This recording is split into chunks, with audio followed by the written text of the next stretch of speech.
Il faudrait que cela devienne inadmissible, que les violences sexuelles soient entendues comme inadmissibles.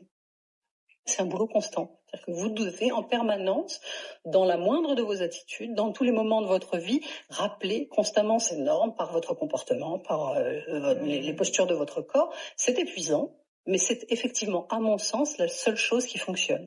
Le fait que les lois, les normes sociales, les représentations médiatiques des normes sociales convergent toutes vers une condamnation, non pas des hommes qui ont fait et qu'on va envoyer dans des cercles ou en prison pour qu'ils disent et qu'ils s'excusent et qu'ils se repentent, mais pour que chaque homme se dise ça n'est pas possible de faire ça. Rééduquer des violents, ça n'est pas très efficace quand le violent retourne dans une société qui accepte au fond sa violence. Donc c'est avant même qu'il y ait des victimes. Je ne vois pas d'autre solution. Alors les victimes peuvent participer à ça et effectivement montrer ce qu'ont vécu des victimes participe aussi.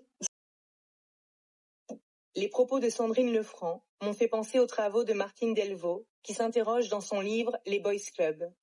Pourquoi ne nous autoriserions-nous pas à assumer notre colère et à rejeter le « not all men » en répondant si tous les hommes.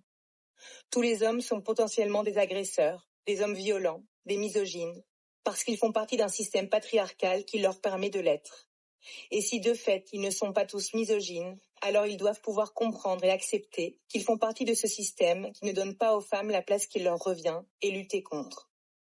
À tous les hommes qui m'écrivent, qui me demandent que faire, je réponds, interrogez-vous sur vos réflexes de domination, sur votre violence. Le silence est une forme de violence.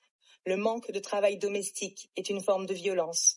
Les petites humiliations répétées, les mensonges, les violences psychologiques. Lorsque des féministes échangent théorie et pratique, écoutez et posez des questions.